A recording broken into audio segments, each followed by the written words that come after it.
1971 সালে বাংলাদেশের মুক্তিযুদ্ধের সময় যখন তিনি ইউনিভার্সিটির স্টুডেন্ট, তখন লিখেছিলেন তার প্রথম এবং বিখ্যাত উপন্যাস নন্দিত নরকে, যা পরের বছর 1972 সালে প্রখ্যাত লেখক আহমেদ ছফার উদ্যোগে প্রকাশিত হয়েছিল খান ব্রাদার্স পাবলিশার্সের অধীনে।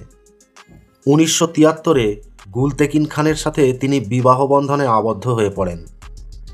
এরপর তাঁর লেখা আরেক উপন্যাস আগুনের পরশমণি যদিও 1975 সালে পাবলিশড হয়েছিল, কিন্তু 1980-র দশকে তাঁর সেই উপন্যাস ঘিরে বিতর্কের জন্য তিনি ইসলামী মৌলবাদীদের কঠোর সমালোচনা এবং প্রতিক্রিয়ার সম্মুখীন হয়েছিলেন, যা আধ্যাত্মিকতা, দর্শন এবং সামাজিক ন্যায় বিচারের মতো বিষয়বস্তুকে উন্মোচন করেছিল।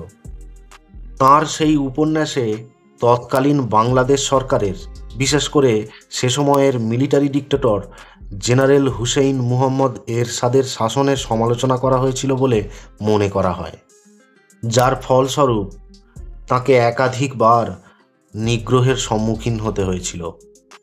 ফলে নিজের নিরাপত্তার জন্য সে সময় তিনি বাংলাদেশ ছেড়ে মার্কিন যুক্তরাষ্ট্রে গিয়ে স্থায়ী নাগরিকত্ব নিয়েছিলেন, যেখানে তিনি স্ব-আরোপিত নির্বাসনে বেশ কয়েকটি বছর অতিবাহিত করেন।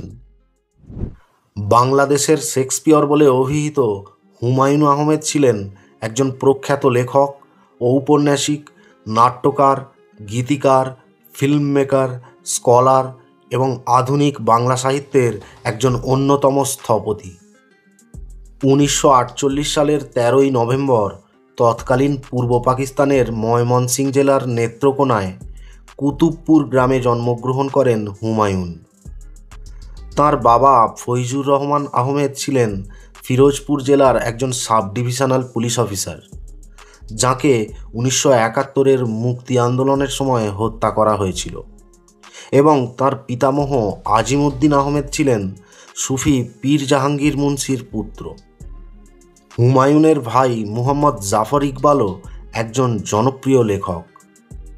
বাবার কাজের সূত্রে হুমায়ুনের শৈশব কেটেছে বগুড়া, কুমিল্লা, চিটাগং, দিনাজপুর ও সিলেটের বিভিন্ন এলাকায়।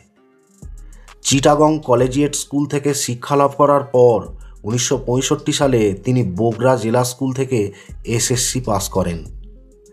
এরপর ঢাকা ইউনিভার্সিটি থেকে তিনি রসায়নে ব্যাচেলর এবং মাস্টার্স ডিগ্রি অর্জন করেন। পরে যুক্তরাষ্ট্রের নর্থ ডাকোটা স্টেট ইউনিভার্সিটি থেকে পলিমার কেমিস্ট্রিতে পিএইচডি প্রাপ্ত হয়েছিলেন এবং বাংলাদেশে ফিরে এসে